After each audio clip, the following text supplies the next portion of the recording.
Welcome to The Lock Shop with Nielson and Hustler, powered by Coolbet Canada.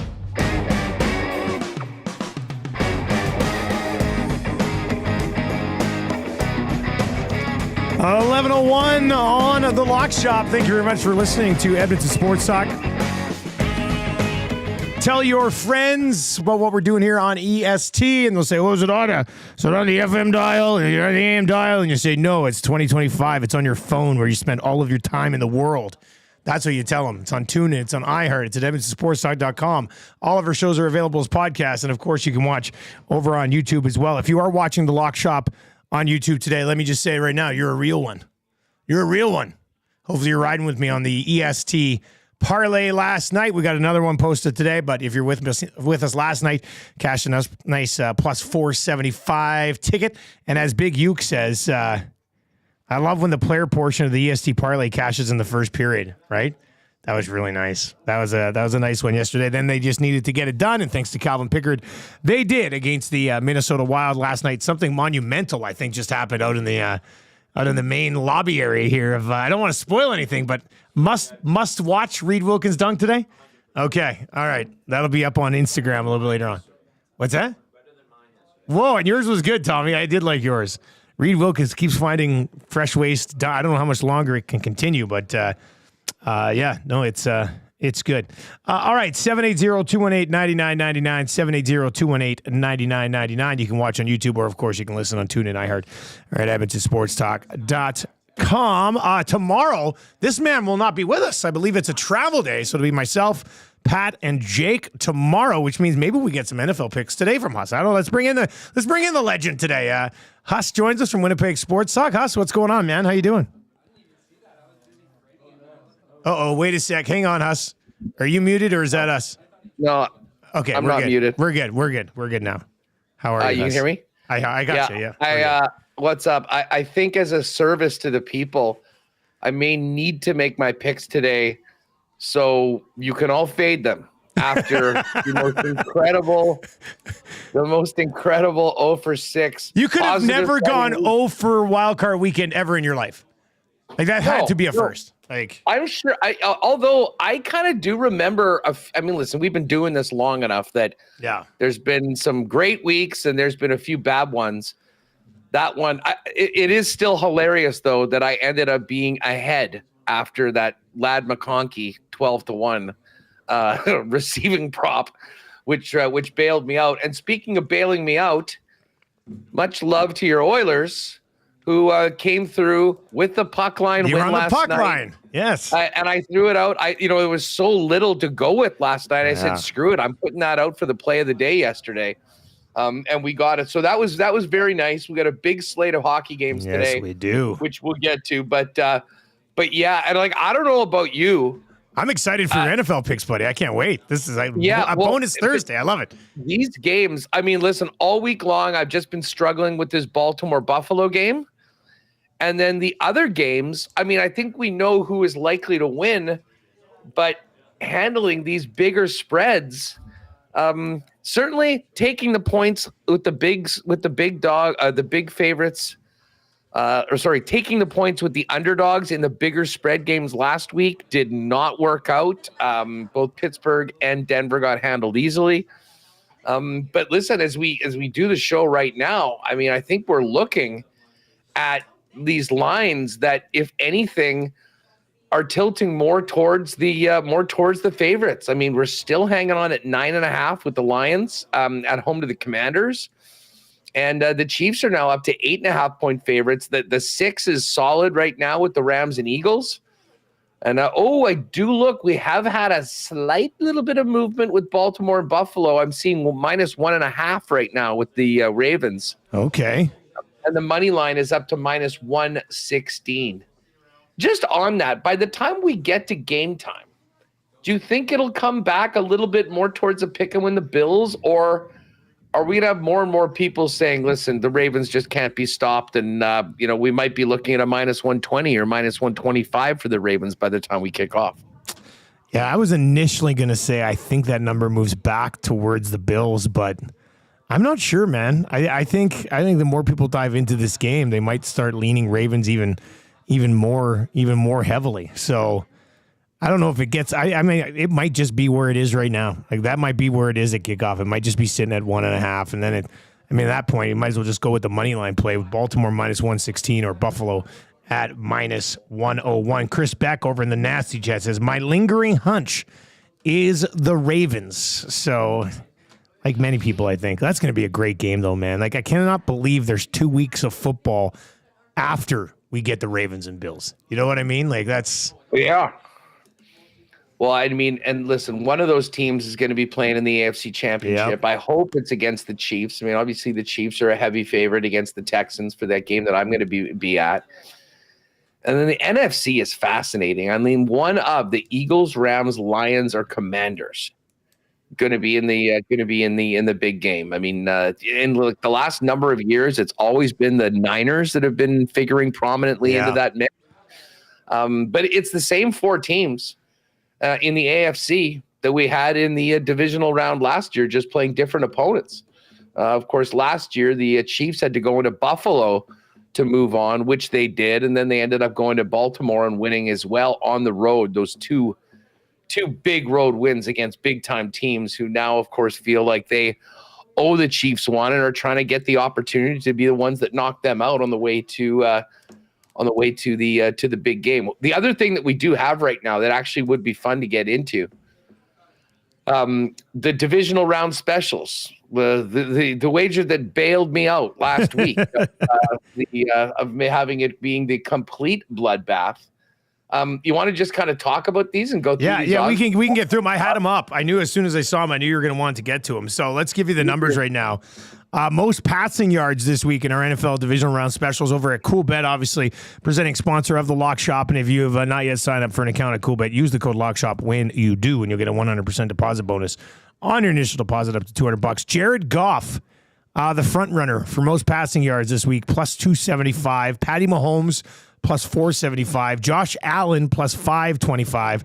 Jaden Daniels, 625. Stafford and Stroud, 7-1. Lamar Jackson, plus 850. And Jalen Hurts of the Eagles at 12-1. 8 QBs to look at for this number this week, Huss. Where's the value on that board right now? Funny that Goff is the favorite. You know, we think of, and this is just a tribute to your Lions offense. Like, you know, all year long, like I was freaking starting both Gibbs and Montgomery as running backs, and then they produced big time. And yet you look at the passing numbers of Jared Goff, and they're monstrous. Listen, I know that the Commanders are really up against it when it comes to, I mean, their defense is going to have the best game of the season and then some if they want to keep the Lions in check.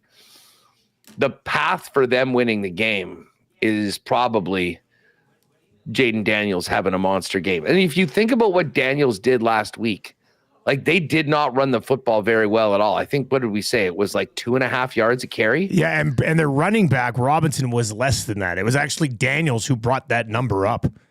Yeah. And that makes sense. And they still never punted. They never punted.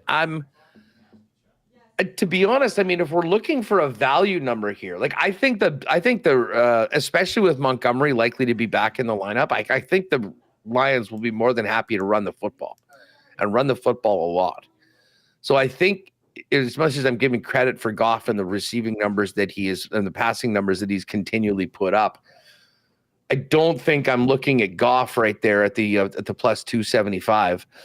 I'd probably pass on Mahomes. I think they will try and, have a pretty balanced offense. And if the one thing that Kansas City does well that we've seen, they get a lead, they play with it, they hold the football. But I'm not sure that they're going to need We might be talking about Mahomes next week in that game because I think they're going to definitely need it. And listen, they're going to try and get this offense rolling now that guys are healthy and they've been off for the last 25.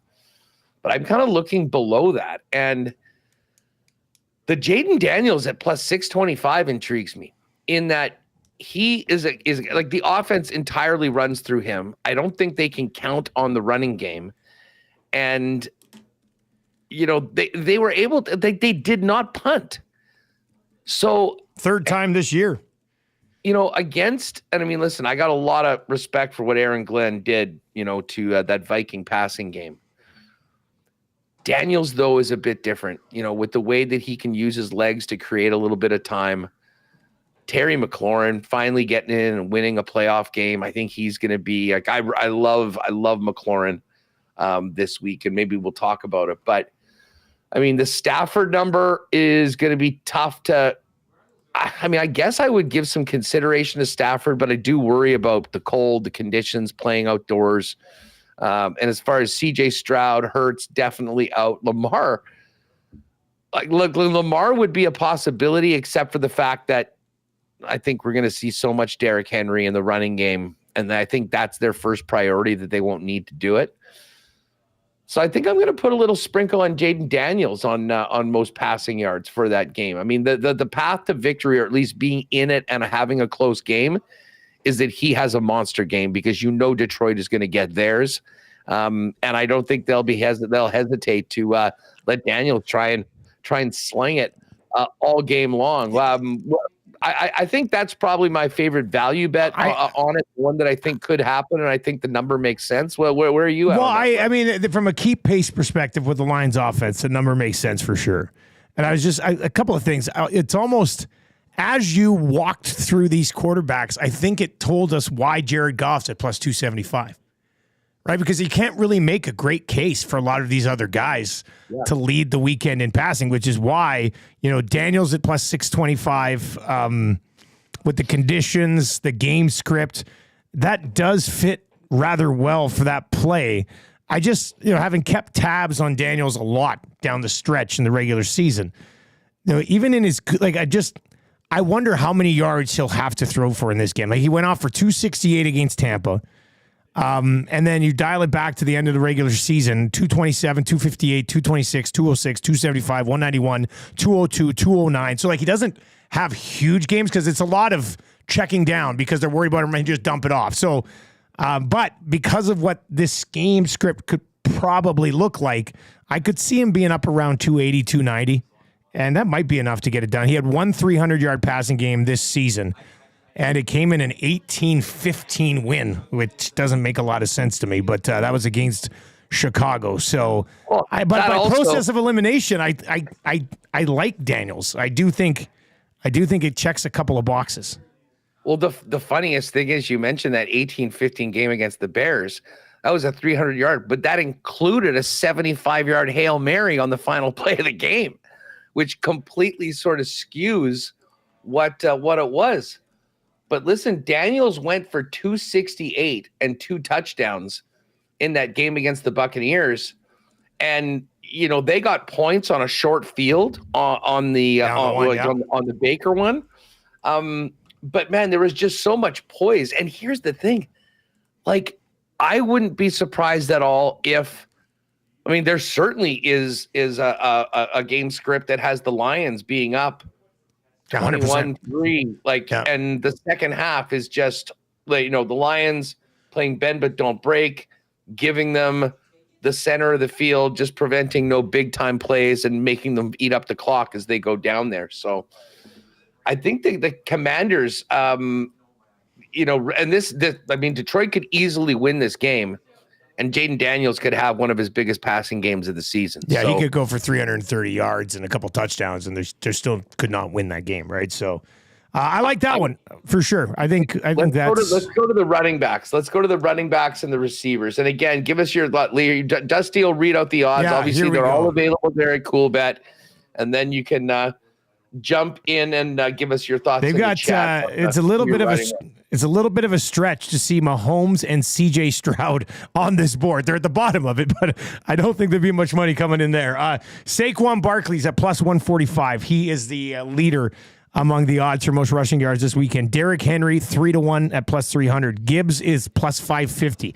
Kyron Williams is 8-1. Joe Mixon is 20-1. James Cook is 22-1. Jaden Daniels, there he is again, 25-1.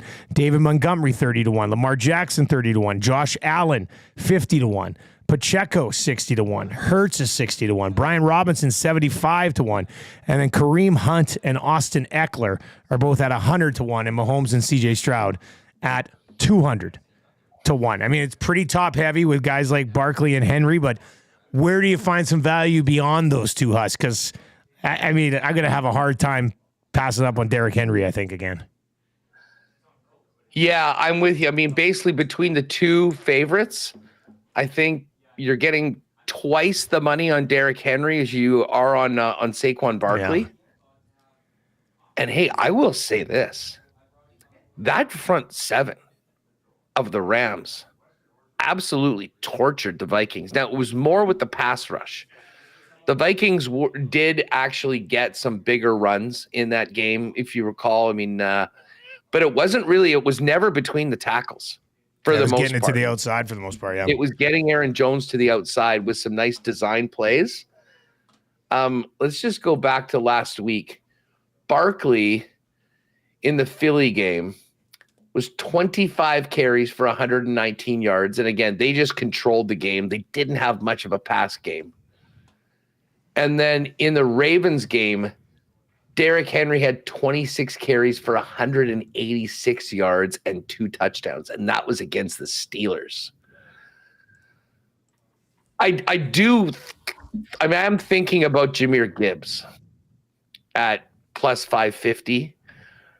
However, bringing Montgomery back just inevitably takes him down a bit. If Montgomery was out, I'm not sure that Gibbs wouldn't be at like Henry's number, to be honest. I would think, yeah, I don't think he'd be any lower than Henry's number. You know, he'd be somewhere in that top 3 of those guys. That being said, I'm with you. I think the Derrick Henry plus 300 is the number that we ride with, and you know, we'll see whether the Bills can keep him in check. You know what, Huss, if we can come to terms on a receiver too, we put this together as a little parlay and get her boosted by the boys. Hey, that could be crazy. That could be. Yeah, you'd be talking about a big number when you're talking about plus 625, 3-1. Well, let's take a look at the receivers, because the receivers, what we hit last week, and the receivers is, I think, where there's the most different possibilities for it. Here, hey, we gushed all about him last week, and there he is right at the top of the list. Puka Nacua at plus 380. And interestingly enough, Nico Collins is the number 2 guy. Listen, just from talking fantasy all year. Yeah.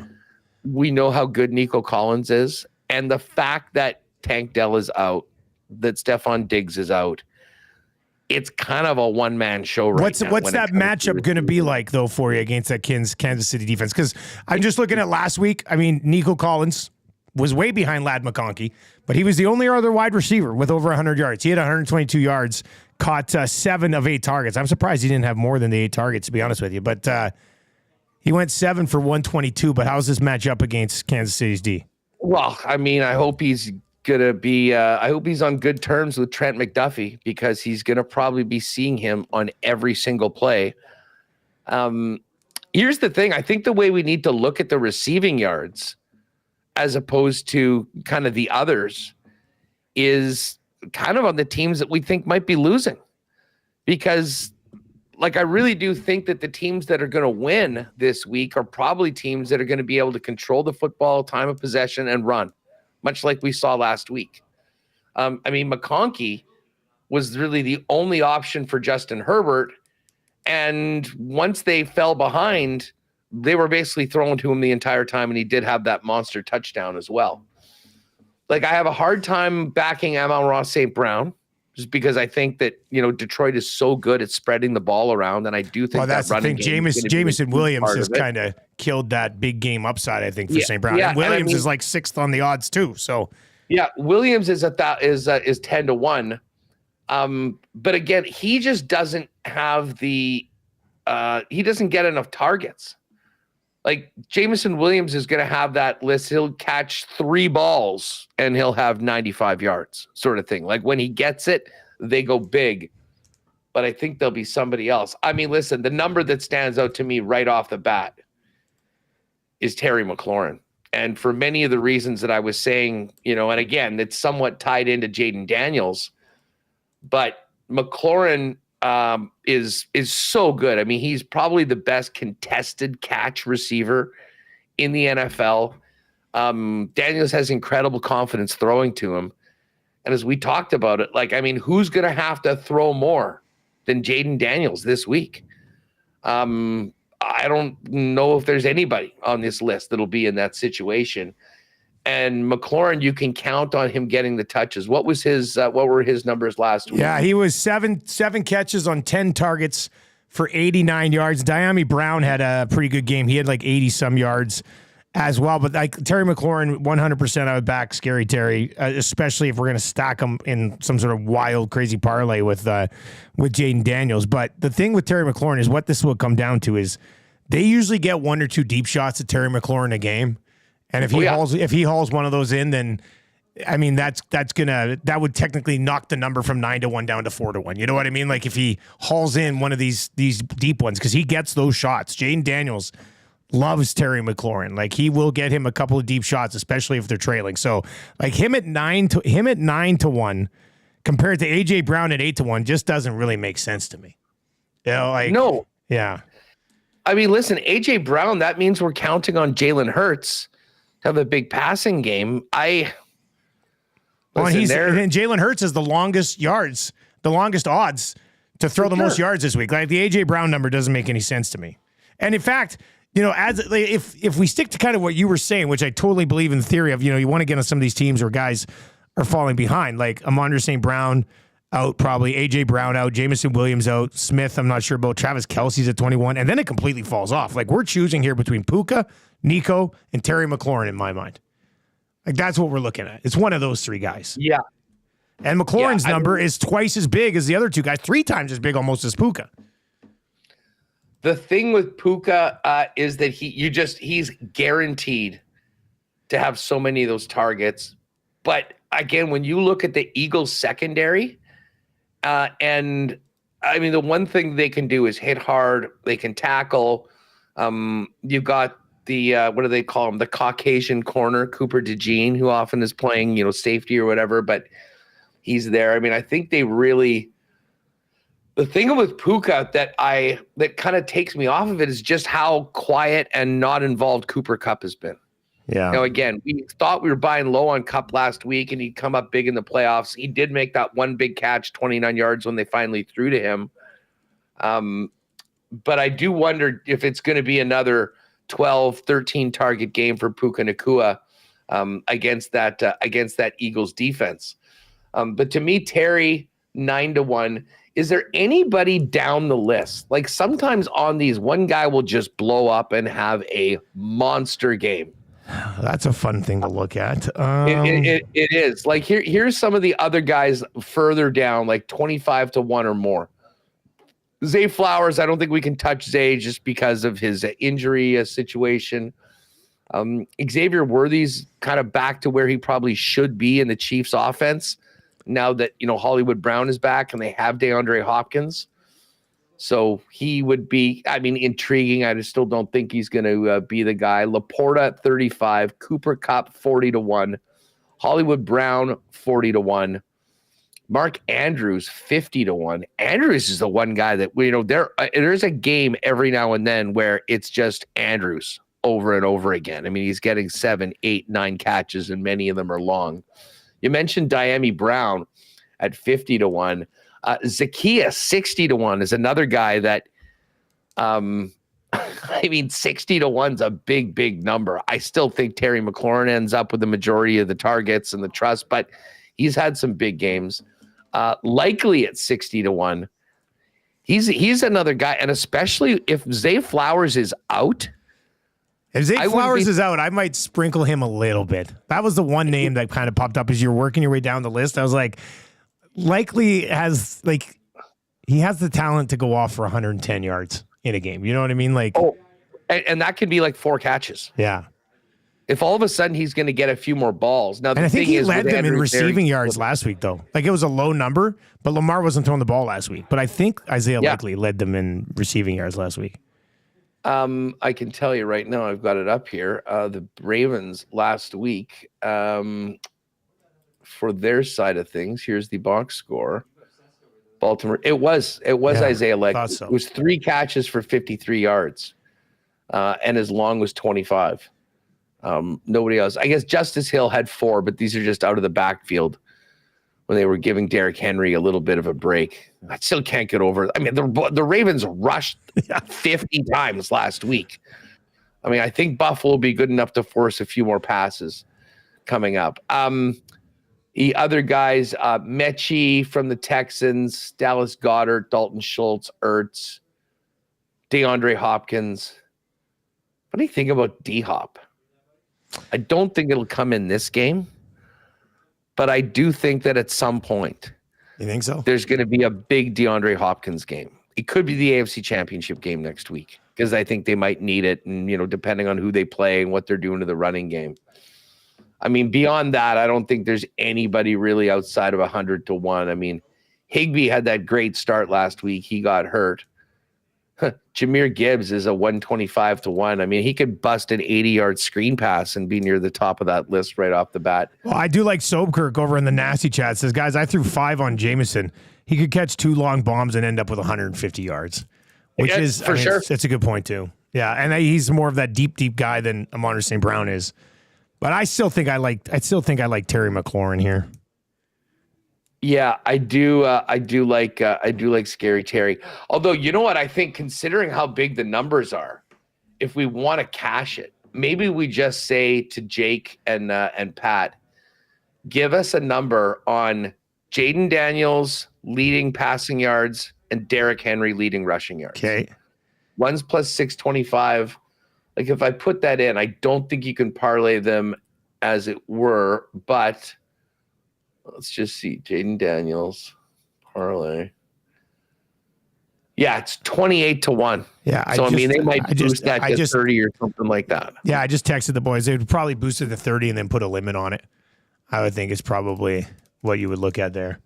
Or even if they just give us the 28-1 on it, it's not something that they normally do it, but it'll be in and around there, and they're different games, so they're not associated. Like, the one thing, if we add McLaurin into it, it'll certainly make the number bigger, but they're so correlated that I don't know whether we'll get the bump that we would be hoping to in a big one. But that'll be a fun one, a combo. Most passing yards this weekend for Jaden Daniels and most rushing yards for Derrick Henry. That'll be a big number, and we can put that in. But I've already bet the Jaden Daniels.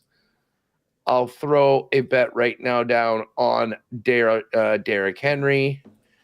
And then I'm also going to put, let's see, if you put 20 on Terry McLaurin at 9-1, pays 200. So we'll throw that in as well. So we've got a few nice leans for these divisional specials, which are one of my favorites, and something that has actually been a lot of fun playing those this weekend. Like, we often don't have them on Fridays to really get into them on the lock. They're great though. They're a lot of fun. As we were going through these, I was like, man, we should be doing this type of thing every week. Yeah. Well, I mean, listen, we can. It's just a matter of the time. And usually on Friday, we're spending so much time with the actual game picks. Yeah. And then they're often waiting. That's the thing with these. Like, they really need pretty clear injury confirmations, which often you don't get until Friday with them. Although maybe that's something we can fire out next season. Maybe we'll do a Saturday little Instagram or Twitter thing, something just like saying, that, hey, we've kind of gone through that and make it. But anyways, they're all up right now, and that's kind of where we're at. Well, listen, before we get over to the no, I'm ready, buddy. I got my notepad here. I'm going to write down your picks. Excited for this. So tomorrow for everybody, Huss won't be here tomorrow. He's heading down to Kansas City for the game. So it'll be me, Jake, and Pat. So Huss is going to lay out his picks for us here today. Then the three of us will round out the picks tomorrow. Make sure you slot yours into your spreadsheet, Huss, and we'll pass the rest of them along to you as well. Yes, absolutely. Absolutely. I don't want to look at that spreadsheet after the bloodbath of last week, but it does exist and everything is in there. I think I'll take the Chiefs in this game. I understand they weren't a great spread team this year, but if you think about how the season ended for them, removing obviously the backups playing against the Denver Broncos, I think we saw on Christmas Day, the way they handled the Steelers by a big number, and even the game against the Texans, which I think ended up at 8.5. I can't remember what the number was, but I think they did get back in it. That streak of kind of underwhelming, nail-biting performances was finished. It might, I hope this isn't the case, but it might take a little while for them to get it. Keep in mind, most of these guys haven't played in 25 days. But this is an opportunity and a big opportunity for the Chiefs to get this offense going with everybody healthy, everybody rested. And I think we're going to see a much better, a much different version of the Chiefs offense in this football game. And from a defensive perspective, they pretty much know what they need to do. They need to focus on Joe Mixon. They need to focus on Nico Collins. And if they do that, I think it could be a tough run. You know what I did the other day? I was just getting ready for this game, and I was going back to the archives, and I watched the condensed highlights of that Chiefs-Texans playoff game in, I want to say, 2019. And if you recall that, the Chiefs had this great season and then went out and were down 24-0. I'll never forget watching that game. Again, they were playing the Texans, so of course it's the Saturday game. It's the curtain jerker. We're getting going. And I'm like, after all this season, I think I sort of felt like Viking fans were feeling for most of Monday night. After this incredible season, we're going to get lit up by the Texans. And that was Deshaun Watson was still there, and he was playing quite well. And it was 24-0 early in the second quarter. And I believe Bill O'Brien was still the coach at that time. Chiefs get a touchdown. Then they kick it to the Texans. So it's 24-7. The Texans were punting from their own 31-yard line or so with a 17-point lead, and they run a fake. And Dirty Dan Sorensen tackled them. They got the ball. I think it took them 2 plays to score. All of a sudden, it's 24-14. Long story short, they were up by halftime. Yeah. And ended up putting the 50-burger up. And I don't think Houston ever scored again. So there is some interesting history with these teams. Not that I think any of that matters on Sunday. I'm not saying that. But Arrowhead will be rocking. The Chiefs need to go in with a big performance on both sides of the football and get ready for the biggest test of the year, assuming that they win, with Buffalo or the Bills coming in. So I will lay the points with the Chiefs. I really want to take the Commanders and the 9.5. And, I guess part of what we were just talking about when we were looking at, game scripts, Detroit is so good offensively, and they have so many weapons, and that what Ben Johnson has done with it, there's so many different ways for them to score. Now, the total in this game is 55.5, which kind of tells you what is expected. A lot of fireworks. Like, if this game goes over, I guess I could see potentially, because I think the Lions are putting up 30. I think we can almost count on that. I think they'll get 30 for sure, yep. My question is, can the Commanders get into the 20s? Like, can we have a 34, 26, 27 game? And even if it's garbage time, getting a touchdown late, coming back and making it happen, I have a hard time going against Detroit at home, like with that scene, coming off the bye. The Commanders sort of have that victory already. And, they're completely playing with house money, although that's a dangerous team. They are a that dangerous is team. a dangerous team. And, Detroit. Well, let me ask you before I do this. I mean, the Lions, in the situation that they are in, if they had some playoff experience last year, they fell short. Now they're the favorite. Now they're the number one seed. Now everyone expects them to roll over this club. I'm not worried at all about the Lions coming in and, being the lights being too bright for them. I mean, maybe it's just the way that they played down the stretch, but I think about that game in San Francisco when most coaches would have rested their players. They wouldn't have done anything. They would have got ready for the Minnesota game. Like, they are that anytime, anywhere, any place team that I think goes in with, a focus of just doing their thing. And I think they get that done. So I think against this opponent, that mindset is enough. You know what I mean? Like, nothing against the Commanders, but you made a good point. Like, they've got their win already.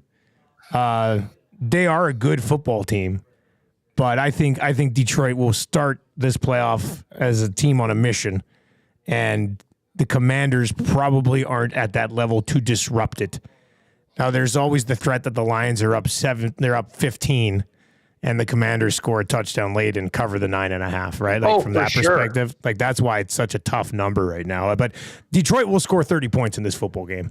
I like, when you see this 55 and the spread's at 9.5, they're kind of looking at like a 38-27 type of football game between these two teams, somewhere in that range. Yep. And I don't think that's 34-24. Yeah, I don't think that's super unreasonable. So, yeah, man, this is a tough number. I think I can be like, if I have to make a pick, I think I'll take the Lions. Okay. And I'm kind of hoping that they get up to a point where our guy Jaden Daniels can start slinging it, and we get a lot of Terry McLaurin in the second half, and the Lions just continually run the football and put it down.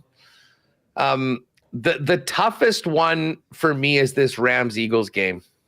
Actually, I should say the toughest one for the spread is probably the one that we just did. Yeah.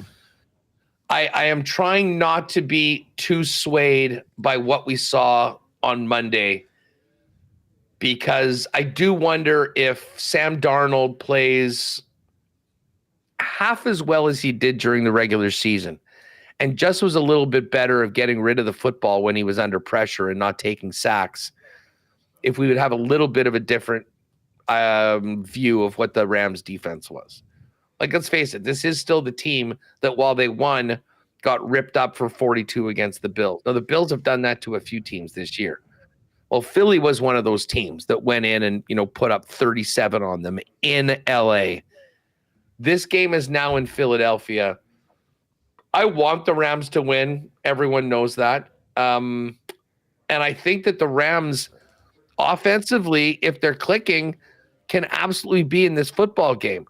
I'm just not sure that it happens. I have to say the conditions, being outside, going to Philly to take on that defense, to play on the road in that crowd, I think it's going to be really tough for the Rams. So as much as I hate to do it, and I hope I'm wrong, because I'd love to see a really good competitive game that is exciting, I think we're going to see the Eagles take care of business as a 6-point favorite, win by a touchdown, maybe 10 points sort of thing, which then brings us to the Ravens and Bills. And on the surface, I think Baltimore is the better, more complete team right now. And, both of their offenses are lethal. Now, Josh Allen I don't want to say he's more of a one-man show, but he doesn't have anywhere close to the weapons that Lamar does, both from a receiving perspective, well, more the tight end perspective with those Likely and Mark Andrews. But then you add in Derrick Henry, you add in Justice Hill. And I think there's something to be said for the Ravens having blown it the way they did last year as the favorite and the team that, had home field and then once again lost to the Chiefs with everything on the line. I feel bad for the Buffalo fans, and I know there's a lot of Bills people out there right now that are feeling really good about their team and know that it is tough. But when I go back to earlier in the season and these two teams were playing and they both had good records, and I realized we're talking 2 or 3 months ago, the game wasn't close, and the Bills had no answer for Lamar Jackson. So I'm taking the Ravens. Now, to me, I mean, we can go back and forth on this spread right now, but I think for these picks, it's a money line pick. I mean, can you imagine taking the Ravens -1.5 and then having them win by 1 and lose that? That would suck. We've been following this all week long, and this is the biggest the Ravens have been all week, but it hasn't gone up much. It was -114 yesterday. It's -116 today. I'm going to take Baltimore. I think we have a rematch of the AFC Championship game. This time, though, it's in Arrowhead as opposed to in Baltimore. And while they didn't get it done at the bank, they'll have a shot at the champs if they win at Arrowhead. So I think I'm going to lay these points. And listen, just for the football fan in me, considering the blowouts that we had last week, it would be nice if we actually had some closer games. Yeah, I was surprised you're on all 4 favorites. Well, I mean, I just look at these teams, and based on what we've seen last week, you make a great case. I mean, I'm not disagreeing with you. There's a big gap between Kansas City and Houston. I think there's a big gap between Detroit and the Commanders. And even though LA looked great last week, I think when you add in the conditions and everything around it, the home field for Philly, I just think it's a really, really tall task. And you know what? If this happens, it'll be great. We'll have 4 of the best 5 teams playing, or 4 of the best 6 teams, I guess I would say, playing in the AFC and NFC championship game. So throw that in. If you do the spreads on KC, Detroit, the Eagles, and Baltimore, it pays $12.43. Conversely, if you want to have the anti-Huss pick, here we go. Bills money line, Rams +6, Commanders +9.5, and the Texans +8.5, $12.85 on the other side. But that's what I'm going to be playing. I love our little props for the weekend with Daniels, Terry McLaurin, and I would happily take those wins and see a close game between Washington and Detroit. Just not sure that we get it this week. So may the best teams win. I'll probably be a little gun shy with what I put on these considering last week. However, I do think that we're in for a great week of football, but I don't think it's going to be anything like we get next week when the final 2 teams are standing in both of these conferences. We'll have the rest of our NFL picks tomorrow with myself, Jake, and Pat. That should be fun as well. And to make sure you text us a anytime touchdown score to us if you want to take some time to look at that. We'll have to get a house callers in. Or if you have somebody you like right now, take your first pick. You know what? Let me think about that while we go through this hockey for Okay, by the way, quickly, I want to get Big Maple over in the chat. Says, Huss, WWE and TNA have officially signed a multi-year partnership. Does that mean it? Like, I love the Huss look. I love when you get the... Interesting. What's this mean? What's TNA?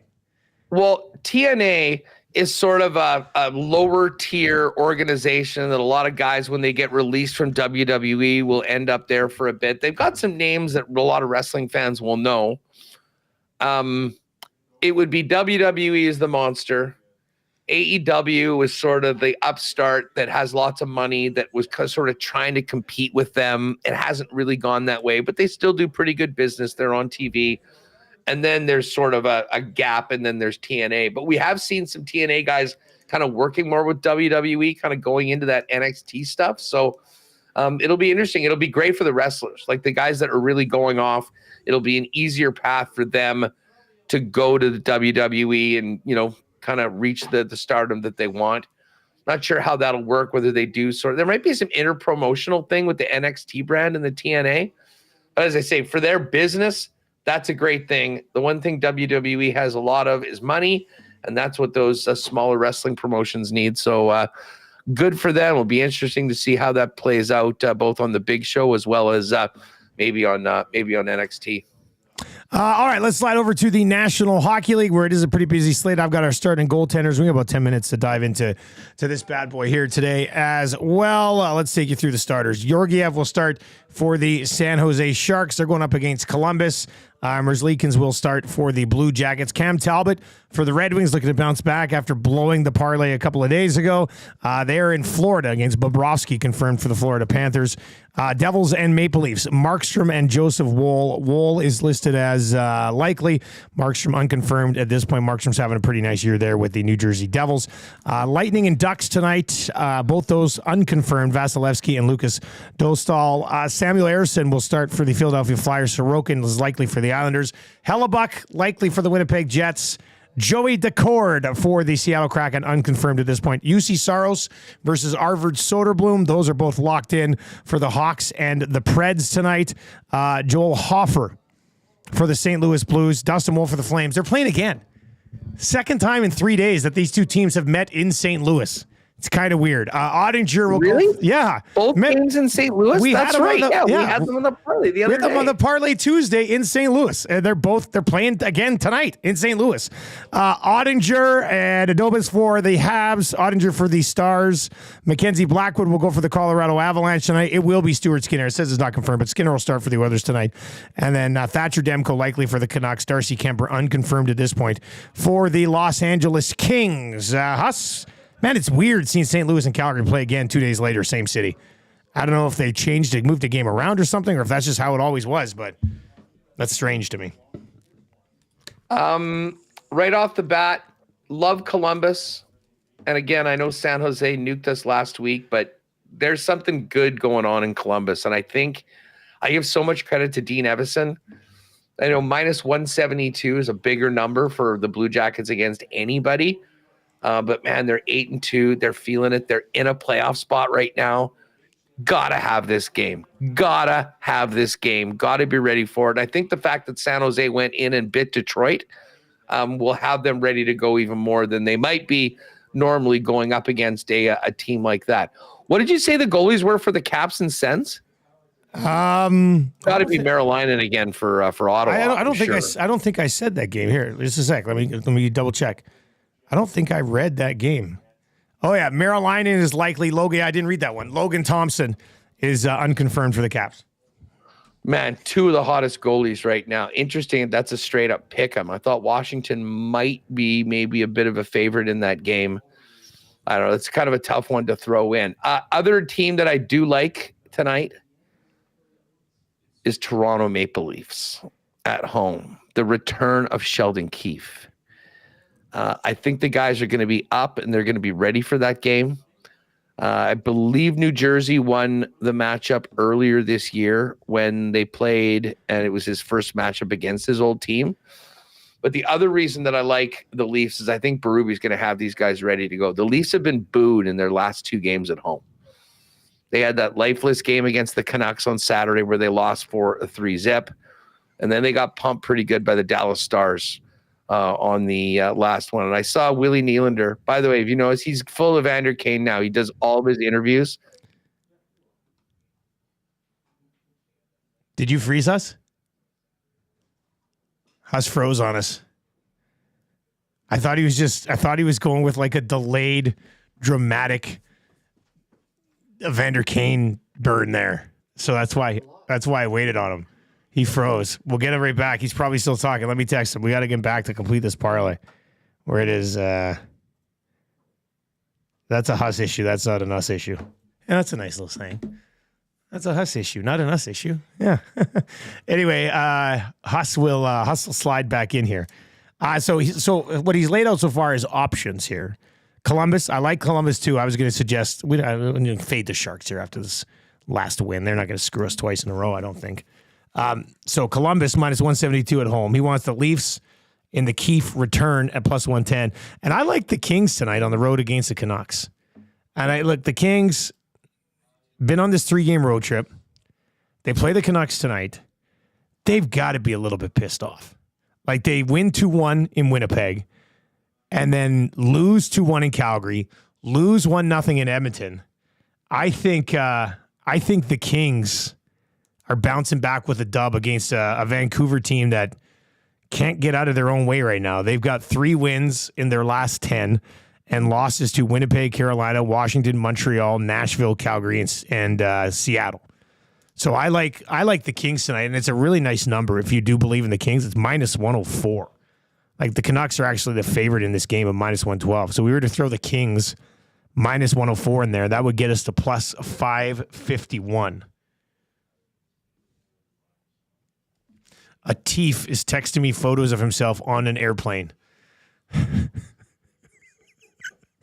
He's wearing his green Edmonton Sports Talk hat, and he's leaving Toronto and heading to London on a plane.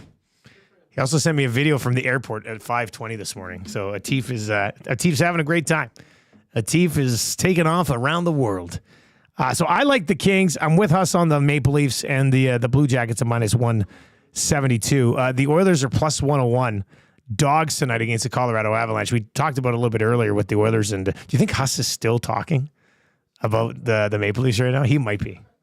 He hasn't texted me back yet. He would have noticed it. I kicked him out of the session. Oh, did you kick him out? Yeah. Oh, That's why I did it, because I'm like, he's probably still talking. I kick him out, and then he's going to be like, my screen went black. I just got disconnected. He's phoning me. Let's do this. Hey, this is a sec. Let's EST first. Huss, what's up? Well, what is up is that our former employer has the shittiest internet service in the world. And for the last 3 days, we've been getting these just occasional outages. Now, it hasn't been as big of a deal on WST. In fact, I got timed out talking to Kevin Woodley yesterday, but luckily he's as long-winded as anyone, and I came back and he was still talking in a response to the same question. However, unfortunately, with the software that we work with now, I'm actually back, but I have to reboot because it thinks I'm still in the room. Yes, so with the video it's issue. not letting me in. So seeing how close we were in time, I figured I would just call you. We could work this out. We could work out the rest of the parlay, Yeah. but Leafs at plus 110. I think there's value there, and I do like Columbus, and I figured I'd get your thoughts, and we can lock. Well, I slotted this in while we were waiting for you. I like the Kings tonight to finish off this little Western Canadian trip with a win. They get the they get the Canucks. They have to be pissed off. Like they've allowed 4 goals in 3 games and only won one of them. Like I have a feeling that the Kings are going to drop the hammer on the Canucks tonight. And you just saw the Canucks, and you said Rick Tocchet looks like he's a ghost right now. They were so bad. They were so bad right now. They just weren't into it. And again, that was the last game of a long road trip. But the first game back after 5 games is not great. And the Kings, put it this way, I would not recommend anybody watch that game. It'll probably be like watching paint dry based on what I've seen from both of these teams as of late. But I'm totally with you. Kings at minus 104. Love that play. Yeah, and that brings it. If we go Leafs money line, Jackets money line, Kings money line, it's plus 551 pre-boost.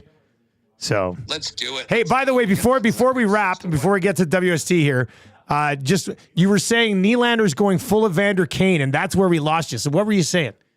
Oh, Nylander's going full of Vander Kane because he does all of his post-game interviews with no shirt on now. All he does, he rolls out shirtless with his with the bling on and does it. And it was funny. They were asking him about, the fans getting on everyone. And he's like, it's 2 games. Like, what's the big deal? So they've sort of set themselves up that they have to come back with a better performance or they're going to get absolutely killed by both the fans and the media. So I like the confidence of Nylander, and he's got a lot of swag. I'm sure the ladies love it. But I do think the Leafs will be ready for their old coach, and Berube will have them ready to play tonight. All right, what's coming up on WST, buddy? We're going to have lots of Jets talk. Seattle's in town tonight. We'll be getting to that, actually checking in with the Moose as well. So it should be a fun one. We'll talk a little bit of football, and I'll get ready to go to this game and then hit the road to Arrowhead. Say what's up to the boys and everybody in chat. Enjoy the divisional weekend. And I'll be back on Tuesday, hopefully talking about my team awaiting the winner of the Bills and the Ravens. It should be good. But enjoy the games, everyone, and let's get a win tonight on this partner parlay. All right, there you go. That is Huss. What a beauty, man. That's a first. That's the first time I've done a show with somebody on a phone over my microphone for the last 5 minutes. But Blue Jackets, Maple Leafs, and the the Los Angeles Kings on the money line today, plus 548. And I see Jake's already turning on the Maple Leafs. He says it's all about style for a guy who has 1 point in his last 7 games, Nylander. So 2 guys and a goalie coming up here. Tomorrow will be myself, Jake, and Pat. We'll go 3-man weave on our NFL picks tomorrow and set up the rest of the weekend in the National Football League. 2 guys and a goalie coming up with myself. Gager and Belzy's going to be in studio with us today as well. We'll recap last night's game, set up tonight's game. Lots to discuss around the National Hockey League on 2 guys and a goalie, presented to you by GS Construction. That's going to do it for the Lock Shop today. If you're listening on TuneIn or iHeart or at EdmontonSportsTalk.com, just tell your friends how easy it is to consume our content over there. Send the link to EST and they can hop in on the fun as well. If you're over on YouTube, turn on autoplay. That'll take you right on over to 2 guys and a goalie as the fun continues next right here. Thank you very much for joining us on Lock Shop today. Best of luck tonight, and we'll talk to you tomorrow.